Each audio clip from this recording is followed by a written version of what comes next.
This video, I want to show you how to build eustress, how to create eustress in normal everyday situations, and how they can help with the stress management of your canine while on deployment. So an example of that would be things that I can use on my deployment that I would start training here in creating happy associations. So you might have a song and a dance that you do. William Campbell calls that the jolly routine. Creating that atmosphere and mixing up behaviors with that, tricks, behaviors, coping mechanisms, that's what they all are. I'm going to use a stool because I want to teach Shia to put her paws up on stuff. I mean, she puts them up on me. I want to teach her to put them up on other things, and this can be used in a deployment.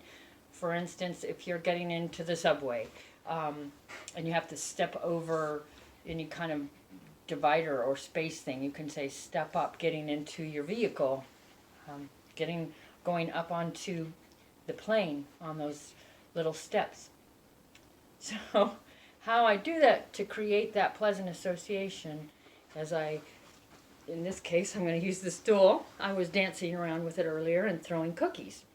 So she already got and she likes the word cookie, she already got I started to create that. So now that she sees it, she's not scared of it when I move it around like that. Good girl. And she already knows, paws up, back up, back. That can be incorporated into your little game. Give me paw. Good girl, paw. Yes. I cheated. I started earlier. So now she's stepping up. Step up. I call it step up. Good girl. Back up. Back. Yeah. Give me 5. Give me 5. Other paw. So this could be my little song and dance game. Paws up. Good girl.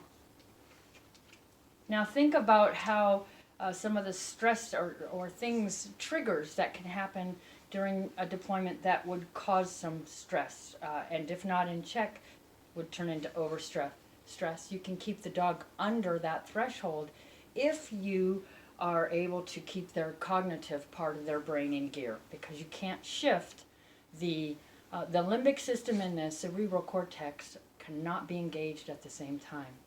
If you can get the dog before he's enthralled in an emotional response, you can keep him under that stress threshold. Shia, good girl. Back. Back up. Good girl.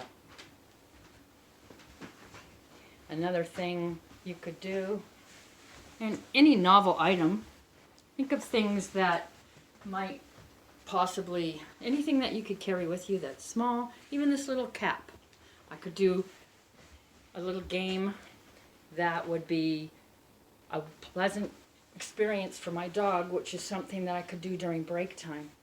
Back up. Good girl. So I can show her the cap. See the cap? See the cap? The dancing cap. Ooh. I could put a treat under the cap. And then she has to find it. See? I don't know if you guys can see it because she's sitting right in front of it. But now I've got this cap with a treat underneath it. Find it. Oh, there it is. So I can play this little game with my cap. I could get her to eat out of this little cap. I could keep this little cap in my pocket. It could be a little toy even. But I create this game and I mix it up with certain behaviors that will engage that cognitive part of her brain. So at the first sign of any of those stress signs, or the signs that indicate that the dog could get too much stress, these are things that you can do to keep the dog under stress threshold.